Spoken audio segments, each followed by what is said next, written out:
আপনি আমার সাথে এমন করবেন না প্লিজ। আমার আপনাকে ভয় লাগে, সহ্য হয় না আমার আপনাকে। আমার যার সাথে ইচ্ছা তার সাথে মিশবো, আপনার কি তাতে? প্লিজ আপনি দূরে থাকুন আমার কাছ থেকে। আপনি জানেন আমি বিবাহিত, তারপরেও কেন বারবার আমার ডিস্টার্ব করেন? অকারণেই ছুঁয়ে দেন কেন আপনি? এসব পছন্দ না আমার। আপনি আমার কাছ থেকে যা চাইছেন তা আমি কখনো দিতে পারবো না। আমি ওই টাইপের মেয়েই না। আর না আপনার বাজে প্রস্তাবে ইন্টারেস্টেড আমি। আমার হাজবেন্ড আছে, আমরা দুজন দুজনকে অনেক ভালোবাসি। আমাদের সম্পর্কটা অনেক গভীর আর অনেক ঘনিষ্ঠ, একটা নর্মাল ম্যারিড কাপলদের মতো। আমরা দেখা করেছি, কথা বলেছি, পাশাপাশি আরো অনেক কিছু করেছি। আমার স্বামী পছন্দ না কেউ ওনার বউয়ের আশেপাশে ঘুরুক। আপনি প্লিজ দূরে থাকুন আমার কাছ থেকে। বিস্ফোরণে হৃদের মস্তিষ্ক ধপধপ করে উঠল।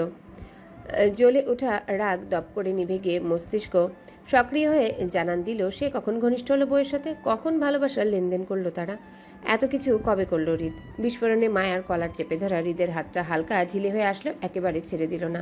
বিষণ্ণে হৃদ নিষ্ক্রিয় মস্তিষ্কে চেঁচিয়ে উঠল, কি এত কিছু কবে হলো?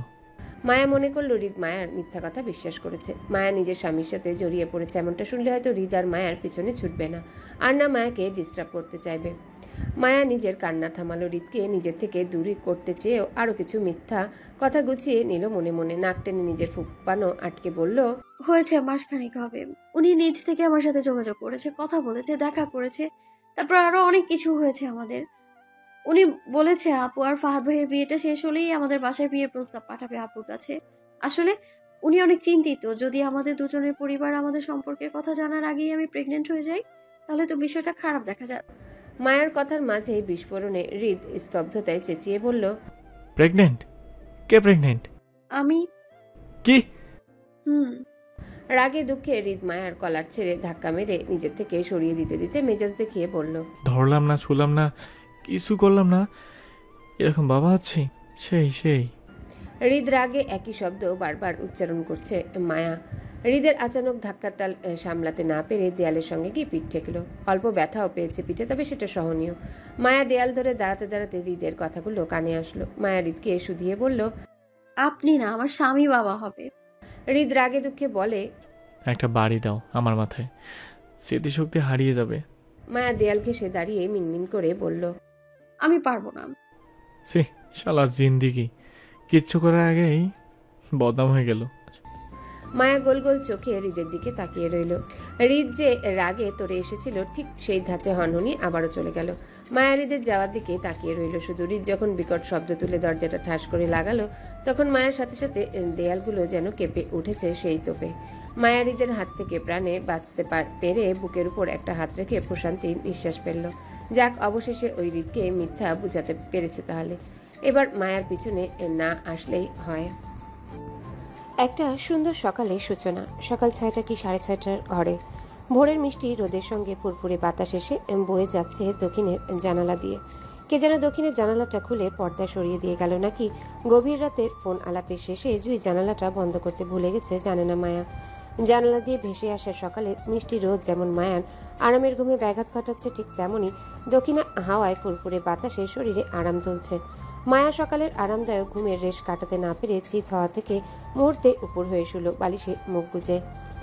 এবার রোদের আলো মায়াকে বিরক্ত করতে পারবে না ভেবেও আরামের ঘুমটা শান্তিমতো দিতে পারছে না সে। বাড়ির থেকে ভেসে আসা তীব্র হইচই আর কলরবের আওয়াজে বাড়ির প্রতিটা মানুষ আজ যেমন লাউড স্পিকারে কথা বলছে মায়ার মনে হলো। থেকে থেকে রান্নাঘর থেকে জুইয়ের মা সাবিনা বেগমের চেঁচামেচির ডাক শুনতে পারছে মায়া। তিনি জুই আর মায়াকে ডাকছেন চেঁচিয়ে, হয়তো কোনো কাজে। কিন্তু এত সকালে কেন? বাড়িতে এত মানুষ থাকতে হঠাৎ মায়া আর জুইকে কি কাজ পেয়ে পড়লো চাচির? জানে না মায়া। সাবিনা বেগমের চেঁচামেচি ডাকাডাকি শব্দ মায়ের কান অব্দি পৌঁছালো। জুই বিন্দাস ঘুমাচ্ছে তখনও, ওর কোনো সারা শব্দ বা নড়াচড়া নেই। হয়তো সারা রাত ফোন আলাপ শেষে সকালে মটকা মেরে ঘুমাচ্ছে জুই। মায়া জানে না জুই কার সাথে বিগত 3 মাস ধরে এত কথা বলে, কার সাথে প্রেম করে বেড়ায়, লোকটা কে। তবে মায়ের জানা মতে যতটুকু বুঝতে পেরেছে, জুই হয়তো খানবাড়ির কারোর সাথে প্রেম জমিয়েছে। খুব সম্ভবত হৃদ খানের ছোট ভাই রাদীপের সঙ্গে জুইয়ের প্রেম। ফোন নাম্বার অন্তত রাদীপ নামে সেভ করা। মায়া সেই থেকে একটু বুঝেছে। বাহির থেকে ভেসে আসা তীব্র ভসভস আওয়াজে মায়া নাক মুখ কুচকে বালিশের ভিতর আরো মুখটা চেপে রাখলো। আরামের ঘুমটা হারাম হয়ে যাওয়ায় বিরক্ত হতে গিয়েও হলো না কিছু একটা ভেবে, বরং চট করে মায়ের মাথায় আসলো আজ ওর বড় বোন মুক্তার গায়ে হলুদ, সেজন্য বাসায় মেহমান থেকে শুরু করে ডেকোরেশনে মানুষে ভরপুর। এই জন্য সকাল হতে এত হই হুল্লোড় চেঁচামেচির শব্দ ভেসে আসছে। মায়া ঘুমের রেশ কাটাতে চেয়ে বালিশ থেকে মুখ তুলে ঘুমন্ত চোখে তাকালো ঘরের দক্ষিণা জানালাটার দিকে। কি সুন্দর মিষ্টি রোদ আর হাওয়া বইছে বাইরে। মায়া চোখ আউড়িয়ে জানালার পাশে দাঁড়িয়ে থাকা বড় আম গাছটার দিকে তাকালো। বাতাসের তোপে ফুরফুরে করে নড়ছে গাছপাতা, সেই সাথে ছোট ছোট আম ফলের ঝুল। মায়া আস্তে করে মাথাটা বালিশের উপর রেখে অলস ভঙ্গিতে বেশ কিছুক্ষণ সময় নিয়ে তাকিয়ে রইল আম গাছের পাতায় বইতে থাকা সেই বাতাসের দিকে। আজকের দিনটা খুব সুন্দর লাগছে মায়ের কাছে। মনের মধ্যে অজানা এক খুশির ঝলক বয়ে যাচ্ছে ক্ষণে ক্ষণে। মায়ের মনে হচ্ছে আজ মায়ের সাথে স্পেশাল কিছু ঘটবে, যা এর আগে কখনো ঘটেনি। হয়তো আজকের দিনটা মায়ের জন্য শুভ কিংবা অশুভে পরিণত হবে। হয় আজকে মায়ের জীবনে বেস্ট কিছু ঘটবে, নয়তো একেবারে অনেক খারাপ কিছু ঘটবে। যাই ঘটুক না কেন, মায়ের মনে হচ্ছে আজকের দিনটা মায়ের জীবনে বাকি দিনগুলোর মতন হবে না, একদম ভিন্ন আর স্পেশাল কিছু হবে। আল্লাহ জানে এবার কি হয়। মায়া মনে মনে দোয়া করলো যাতে খারাপ কিছু না ঘটে মায়ের সাথে। আজকে মায়ের বোনের গায়ের হলুদের অনুষ্ঠান, আর আজ যদি মায়ের জন্য খারাপ কিছু হয় তাহলে বোনের স্পেশাল দিনটা নষ্ট হয়ে যাবে। মায়া চায় না ওর জন্য মুক্তার স্পেশাল দিনটা নষ্ট হোক, তাই মায়া নিজের জন্য ভালো কিছু হওয়ার দোয়া করলো মনে মনে। তারপর অলস ভঙ্গিতে ঘাড় ঘুরে তাকালো পাশের বালিশে সজ্জায়িত ঘুমন্ত জুয়ের দিকে। সে মায়ার দিকে মুখ ফিরিয়ে ঘুমিয়ে আছে। এই মুহূর্তে রুমে বোম মারলেও মনে হয় জুয়ের ঘুম ভাঙবে না। সারা রাত অঘরে ঘুম দিয়েছে জুই। আবারও সে একই ভসভস আওয়াজটা তীব্রভাবে কানে লাগতে লাগলো মায়ার। মায়া অলসতা ঝেড়ে আড়মোড়া ভেঙে উঠে বসলো। হামি তুলতে তুলতে জুইয়ের পাশ থেকে ফোনটা হাতে নিল। কথা বলতে বলতে জুই ফোনের চার্জ শেষ করে ফেলেছে, আর মাত্র 2% আছে শেষে। মায়া ফোনের চার্জ নিয়ে মাথা ঘামালো না, বরং মায়ের নিখোঁজ স্বামী কল কিংবা মেসেজ করেছে কিনা তাই চেক করতে লাগলো। অপর পাশ থেকে কোনো মেসেজ বা ফোন কল না পেয়ে হতাশায় ভুগলো মায়া। মন খারাপ করে ফোনটা আবারও একই জায়গায় রাখলো। লোকটা মায়াকে কখনো কল দেয় না, আবার মায়ের কল রিসিভ করে না। সে এত কি সে রাগ মায়ের উপর লোকটার, সেটাই বুঝে নাও। এমন তো না যে লোকটা মায়াকে অপছন্দ করে, বরং মায়া 2 দিনের ফোন আলাপের পর খুব বুঝতে পেরেছে লোকটাও মায়াকে মনে রেখেছে, এবং হয়তো মনে মনে মায়াকে সে পছন্দও করে। কথাবার্তায় তো মায়ার তাই মনে হলো। মায়া নিরাশ ভঙ্গিতে আবারও আড়মোড়া ভেঙে খাট থেকে পা নামিয়ে বসলো বিছানার কিনারায়। হামি দিতে দিতে হাঁটু সমান এলোমেলো চুলগুলো দুহাতে প্যাঁচাতে প্যাঁচাতে খোপা করলো। বিছানার পাশ থেকে গায়ে সুতির ওড়নাটা কাঁধে দুপাশে ঝুলিয়ে ঘরের স্যান্ডেলগুলো পায়ে পড়লো। তারপর ওয়াশরুমের কাজ সেরে হাতের ব্রাশে টুথপেস্ট লাগিয়ে অলস ভঙ্গিতে ঘর ছেড়ে বসার ঘরে ঢুকতেই চোখে পড়লো এলাহি কাণ্ড। মায়ের 2 ফুপি থেকে শুরু করে তাদের বড় বড় ছেলে এরাও মায়ের বাবা চাচার সাথে হাতে হাতে কাজ করছে। আরিফের সঙ্গে মায়ের ফুপাতো ভাই রাকিব, সাকিব, তামিম, পলাশ সবাই ডেকোরেশনের মালামাল কাজ দেখাচ্ছে দাঁড়িয়ে থেকে লোকদের। শফিকুল ইসলাম বাজারে লিস্ট বানাচ্ছে ছোট ভাই জামাল সাহেবকে নিয়ে। ঘরে বাইরে সারা বাড়িতে ডেকোরেশনের কাজ করা হচ্ছে। মায়া উকি মেরে রান্নাঘরের দিকে তাকালো, দেখলো রান্নাঘরে মা চাচির সাথে 2 ফুপিও হাতে হাতে কাজ করছে। তখনকার ভসভস আওয়াজটার উৎস খুঁজে পেতেই মায়া দেখলো বড় ফুপি সাজেদা বেগম আদা রসুন ব্লেন্ডার করছে, আর ছোট ফুপি জাহানারা বেগম পেঁয়াজ কাটছে, সঙ্গে আরো 3 জন কাজের মহিলা নিয়ে। মায়ার মাকে দেখা গেল নকশা পিঠা ভাজতে। ছোট চাচি সেই পিঠা শিরায় ডুবিয়ে বড় তালায় তুলছে। বাড়ির সবাইকে কাজ করতে দেখে মায়া হাতের ব্রাশটা মুখে ঢুকিয়ে ব্রাশ করতে করতে রান্নাঘরের দিকে যেতেই মায়া ছোট চাচি সাবিনা বেগম মায়াকে দেখেই বলল, তুই উঠেছিস? সে কখন থেকে ডাকছি তোদের। জুই কই? মায়া ব্রাশ করতে করতে মিথ্যা বলে ফেললো। জুই সারা রাত পড়েছে চাচি, তাই এখন ঘুমোচ্ছে। 10টার আগে উঠবে না। সামনে আমাদের ফার্স্ট সেমিস্টার পরীক্ষা, এই জন্যই পড়াশোনার চাপটা একটু বেশি। ওকে এখন ডেকো না। মায়ের কথায় সাবিনা বেগম বিশ্বাস করলো। মাঝ থেকে মায়া বড় ফুপি জাহানারা বেগম ব্লেন্ডার মেশিনটা বন্ধ করে মায়ের উদ্দেশ্যে বলল, আচ্ছা, যে ঘুমাচ্ছে ঘুমাক, ওকে ডাকার দরকার নেই। তুই বরং তাড়াতাড়ি গোসলটা ছেড়ে একটা নতুন জামা পরে নে, অল্প সেজেও নিস। চেয়ারম্যান বাড়ির লোকজন আসবে একটু পর, ওদেরকেও বিয়েতে দাওয়াত দেওয়া হয়েছে। তুই একটু সুন্দর মতো সেজে গুজে থাকিস, কেমন? ফুপির কথায় মায়ের হাত থামে দাঁত মাজা থেকে। কপাল কুচকে তীক্ষ্ণ গলায় জাহানারা বেগমকে শুধিয়ে বলে, কেন ফুপি? চেয়ারম্যান বাড়ির মানুষ আসলে আমি কেন সাজবো? মায়ের কথায় জাহানারা বেগম কিছু বলার আগে মায়ের মা রেহেনা বেগম ধমক দিয়ে মায়াকে বলল, বেয়াদব হয়েছিস? মুখে মুখে প্রশ্ন করিস? তোকে যা বলেছে তাই কর। এত কথা কিসের? হ্যাঁ, বিয়ে বাড়িতে যুবতী মেয়েদের এমন সেজেগুজে থাকতে হয়, নয়তো মানুষ মন তো বলে যা এবার গিয়ে গোসল করে ভালো একটা জামা পরে নে। আচ্ছা। মায়া মন খারাপে গাল ফুলিয়ে যেদিক থেকে এসেছিল সেই দিকেই পুনরায় হাঁটে। মায়ার সুন্দর দিনটা মাটি হয়ে গেল সকাল সকাল মায়ের ঝাড়ি খেয়ে। আল্লাহ জানে সারাদিন কিভাবে যাবে মায়ার।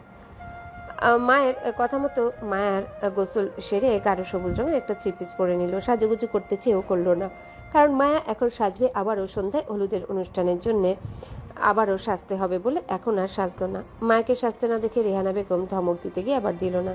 মায়ের দিকে তীক্ষ্ণ দৃষ্টিতে তাকিয়ে চুপ করে গেলেন।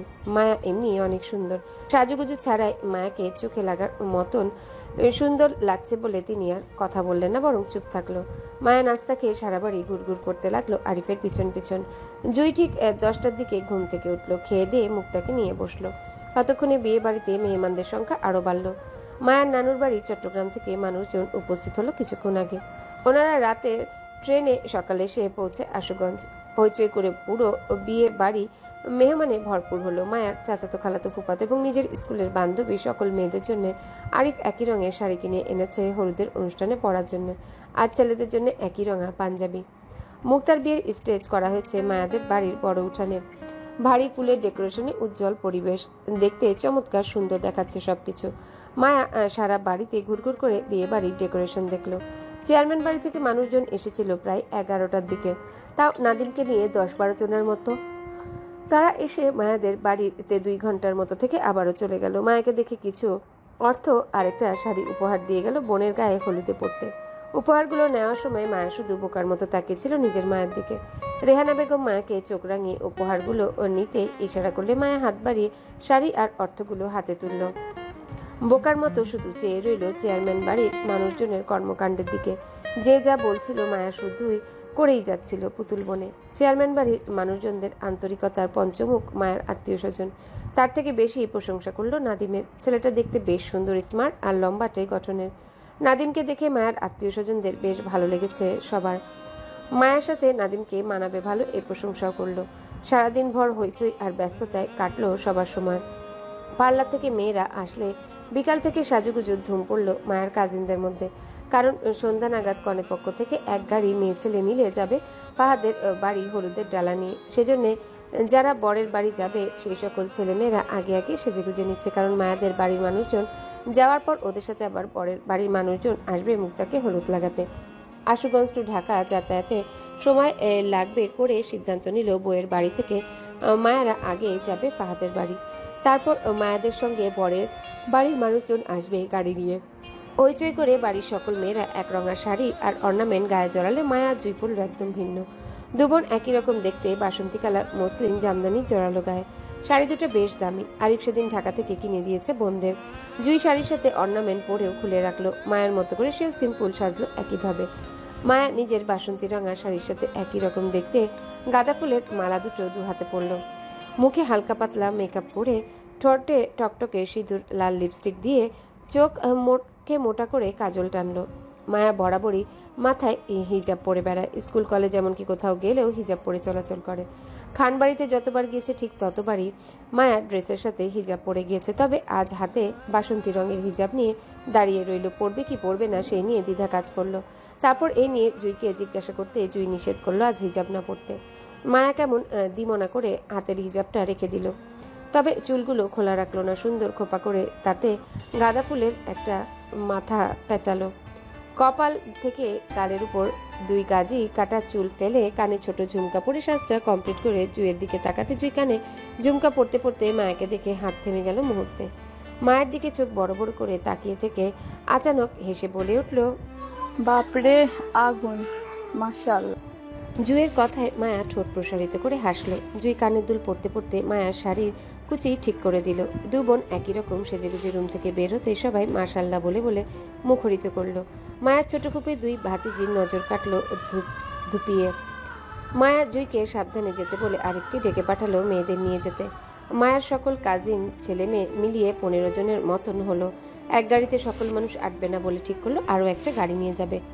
নাদিম সবেমাত্র গাড়ি নিয়ে মায়াদের বাড়িতে ঢুকছিল। তাকে বিশেষভাবে দাওয়াত করা হয়েছে হলুদের অনুষ্ঠানে থাকতে। গাড়ি থেকে নেমে নাদিম আরিফের সঙ্গে কুশলাদি বিনিময় করে জানতে পারলো তাকে যেতে হবে ফাহাদের বাড়িতে। নাদিম না করলো না, বরং সম্মতি দিল। নাদিমের গাড়িতে ওঠার জন্য আরিফ, মায়া, জুই সঙ্গে মায়ার একজন বান্ধবী সুমিকেও ডাকলো। বড় ভাইয়ের ডাকে বাধ্য মেয়ের মতো তিনজনই নেমে আসলো প্রথম গাড়ির থেকে। মায়াকে নামতে দেখে বিস্ময়ে স্তব্ধ হয়ে দাঁড়িয়ে রইল নাদিম। অদ্ভুত ঘোর লাগা দৃষ্টিতে শুধু তাকিয়ে রইল মায়ার দিকে। মায়া নত মস্তিষ্কে হেঁটে গিয়ে বসলো নাদিমের গাড়িতে। একটাবারের জন্য উপরের দিকে তাকালো না, কিন্তু জুই বেশ কয়েকবার কপাল কুঁচকে নাদিমের ঘোর লাগা দৃষ্টি পরখ করলো মায়ার প্রতি। জুই বিয়ের এত হয়েছে এর মধ্যেও কিছু একটা আঁচ করেছে নাদিমের পরিবারকে নিয়ে, কিন্তু সে এখনও শিওর না বিষয়টা আদৌ সত্যি কিনা।